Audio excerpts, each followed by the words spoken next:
non-commissioned officer Elias Sabalo. He was a real sea wolf, small, stocky, all tan and very talkative. He would soon be 40 years old, and he probably babbled half of it. Non-commissioned officer Sabalo was happy for a reason.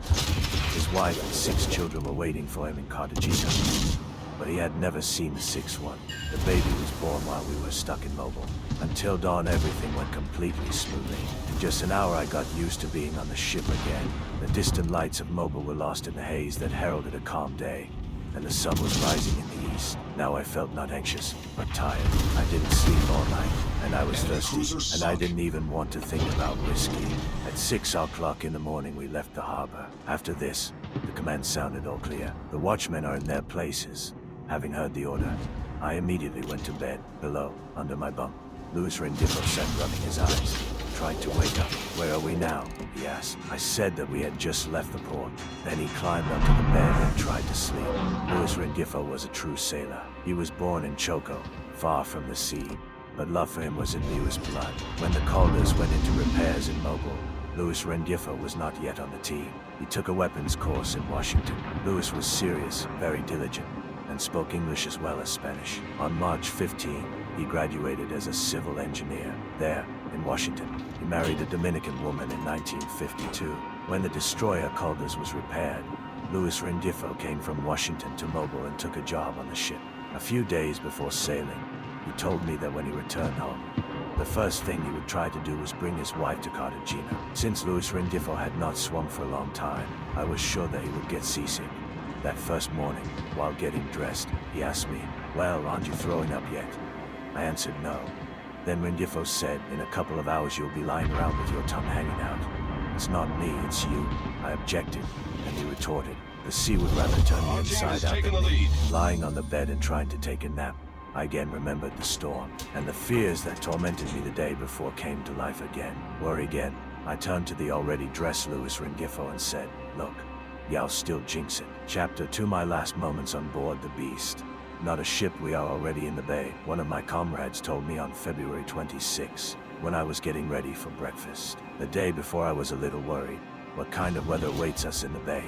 But, despite the slight rolling, the destroyer sailed easily. I thought with joy that my fears were unfounded, and went out on deck. The shore was already out of sight. All that was visible as far as the eye could see was blue sky and green sea.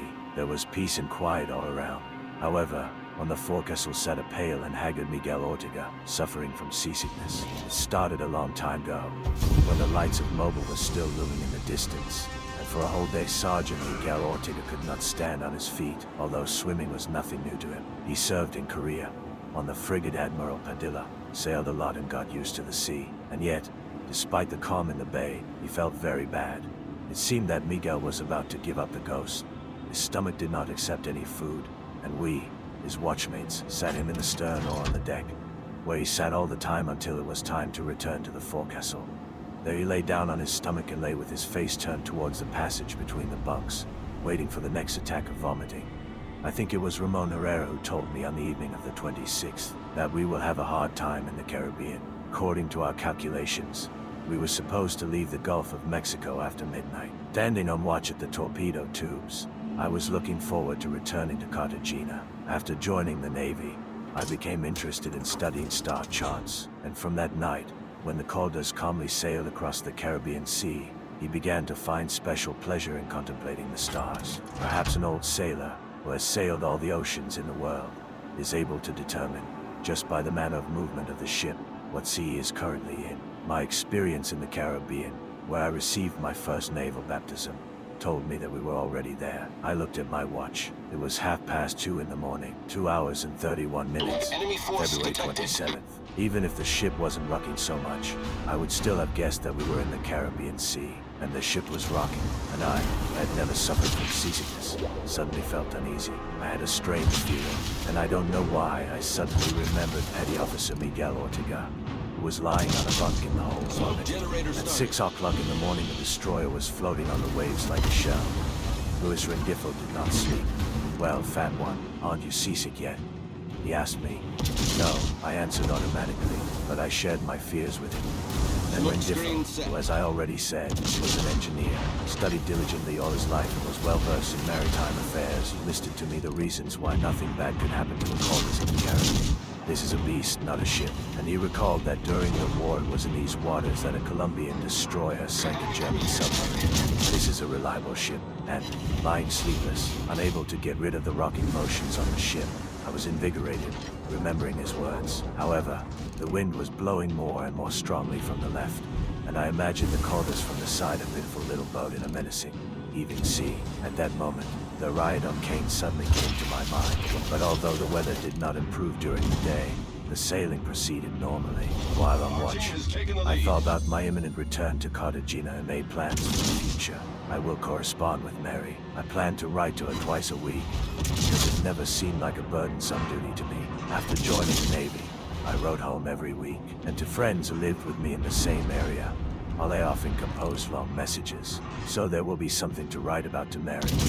I thought and calculated how much time remained to sail to Cartagena. It turned out to be exactly 24 hours.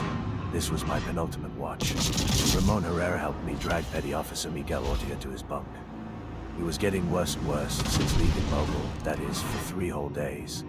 He had not had a drop of poppy dew in his mouth. He could hardly speak. The dance began at 10 o'clock at night. The Calders rocked all day, but all this was nothing compared to what began in the evening, when I, lying awake on my bunk, thought with horror about the watchmen on deck. I knew that none of those lying next to me were able to close their eyes. Shortly before midnight, I asked Luis Rendifo, my downstairs neighbor, "Well, aren't you feeling sick yet?" As I expected, Luis Rendifo couldn't sleep either, but despite the muscle, he did not lose his sense of humor, and therefore he said, "How many times do I have to repeat it? The sea will sooner turn me inside out than me." He often uttered this phrase, but that night he barely managed to finish it. I have already written that I was overcome by uncountable anxiety, even fear, but I really got scared at midnight on the 27th of February, when the order was given over the loudspeaker. Everyone to the left side. I knew perfectly well what such a command meant. The ship gave a strong list to the starboard side, and they tried to level it with the weight of our bodies. For the first time in 2 years of seafaring life, I was truly afraid of the sea. There above, on the deck, where the wet watchman was shaking from the cold, the wind whistled. Hearing the command, I immediately jumped up. Luis Rendifo, remaining completely calm, stood up and walked towards the berths on the port side, which were unoccupied because the owners were on watch. I went after him, holding onto the neighboring bunks.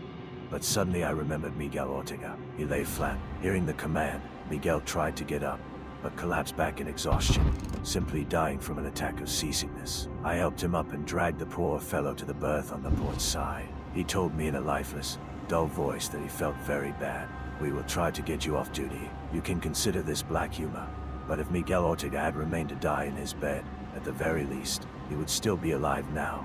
At 4 o'clock in the morning on the 28th, without sleeping a wink, we, that is, the 6 watchmen, gathered at the stern. Among the others was Ramon Herrera, my constant partner. Of the non-commissioned officers, Guillermo Rosa was on duty. I was to stand watch for the last time. I knew that we should arrive in Cartagena at 2 o'clock.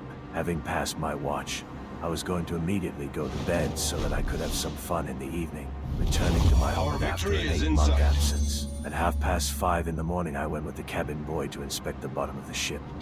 At 7 o'clock, we relieved our comrades so that they could have breakfast. At 8, they relieved us. At the same hour, I passed my duty, which went well, although the wind was getting stronger, and the waves, rising higher and higher, crashed against the bridge and flooded the deck. Ramon Herrera stood at the stern. Luis Rendifo was standing there wearing headphones. He was the lifeguard on duty. Petty Officer Miguel Ortega, who was completely finished off by his endless seasickness, was reclining in the middle of the deck. There the least amount of rocking was felt. I exchanged a few words with the second sailor, Eduard Castillo, our storekeeper. He did not have a wife, lived in Bogota, and kept himself very reserved. I don't remember what we talked about. I only remember that I saw him later in the sea, when he sank to the bottom a few hours later. Ramon Herrera collected sheets of cardboard, intending to cover himself with them and try to sleep.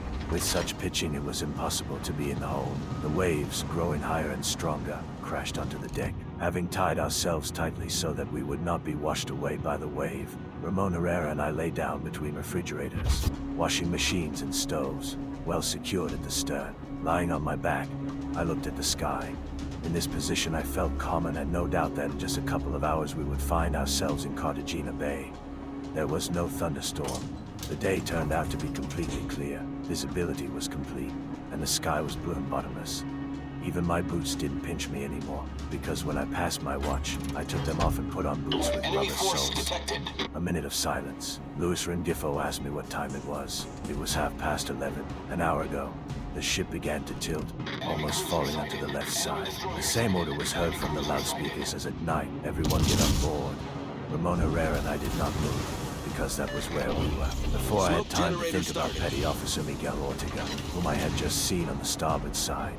He rose in front of me, staggered over to our side and stretched out on the deck, completely exhausted from seasickness. At that moment the ship tilted terribly and fell down. I lost my breath. A giant wave crashed onto us and washed us from head to toe. Slowly, with great difficulty, the destroyer righted itself on the waves. Louis Rendifo, who was on watch, was whiter than a sheet. He said nervously, "Gee, the vessel, what good, will capsize."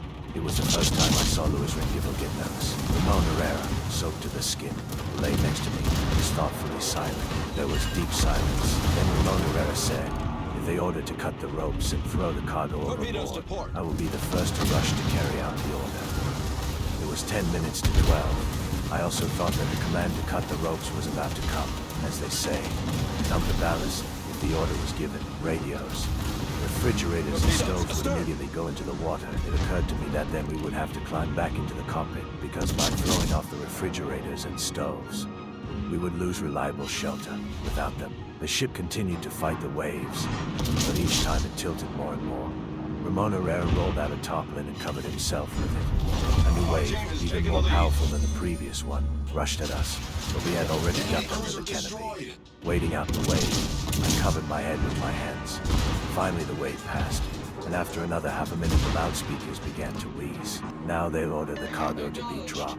However, the team turned out to be different. A calm, confident voice said, "Everyone on deck must put on life belts." After the impact of each big wave, I felt first a terrible emptiness, and then a bottomless silence. I glanced at Louis Rendifo, who had put on his life belt and was adjusting his headphones. Then I closed my eyes and clearly heard the ticking of my watch. I listened to him for about a minute. Ramon Herrera didn't move. I figured it must be 11:45 now. It's a 2-hour walk to Cartagena. The next second the ship seemed to hang in the air. I freed my hand to see what time it was, but I didn't see either my hand or my watch. However, I didn't see the wave either. I just felt that the ship was turning over and the boxes I was holding onto were moving in all directions. In an instant I was on my feet.